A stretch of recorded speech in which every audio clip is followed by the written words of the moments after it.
विद्यार्थी मित्रांनो आणि मैत्रिणींनो, नमस्कार. आपल्या सगळ्यांच्या आयुष्यामध्ये काही व्यक्ती अशा येतात आणि काही उक्ती अशा असतात की त्या आपल्या आयुष्याला नवीन वळण देत असतात, आपल्यामध्ये अनेक बदल घडवून आणत असतात. त्यांच्यापैकी एक वि. शिरवाडकर, कविश्रेष्ठ कुसुमाग्रज. असं म्हणतात की एखाद्या गावाची ओळख त्या गावाच्या ग्रामदेवतेवरून होत असते, पण एखाद्या व्यक्तिमत्वाच्या मूळ गावाचे श्रेष्ठत्व वाढतं असे पण काही व्यक्तिमत्व आहेत.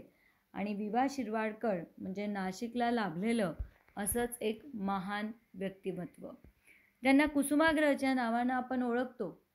त्यांची एक कविता शालेय जीवनात ऐकलेली होती आणि तिनं माझ्यावरती खूप प्रभाव पाडला. अशा कवितांपैकी ती एक कविता, कणा. समर्पक असं नाव. जी माझी विद्यार्थी मला ओळखतात त्यांना माहिती आहे की ही कविता माझ्या किती जवळ आहे.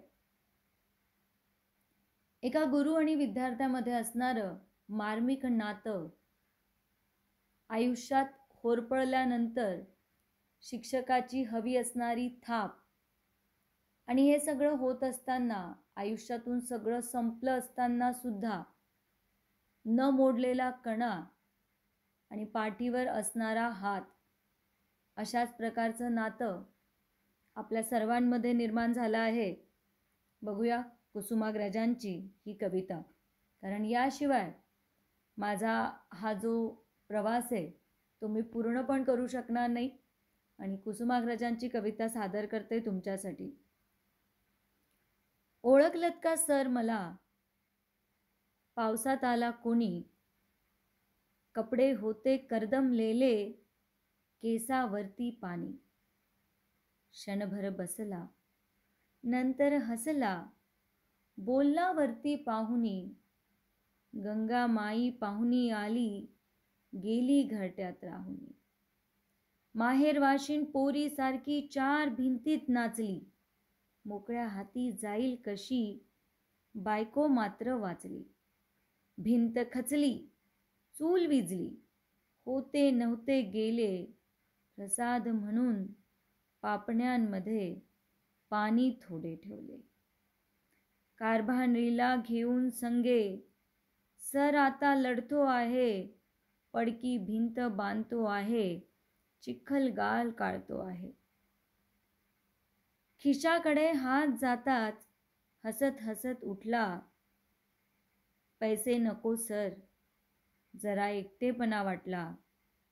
मोडून पडला संसार तरी, मोडला नाही कणा, पाठीवरती हात ठेवून नुसते लढ म्हणा, पाठीवरती हात ठेवून नुसते लढ म्हणा.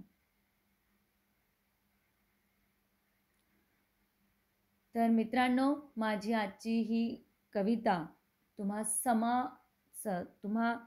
तमाम विद्यार्थ्यांसाठी जी आयुष्याच्या या संघर्षातून सुद्धा काहीतरी ध्येय साध्य करण्याचं इप्सित ठेवतात, त्यासाठी मेहनत करतात, संघर्ष करण्याची तयारी ठेवतात, आणि ज्यांना फक्त आपल्या शिक्षकांकडनं एवढंच हवं आहे की पाठीवरती हात ठेवून फक्त लढ म्हणा, पाठीवरती हात ठेवून फक्त लढ म्हणा.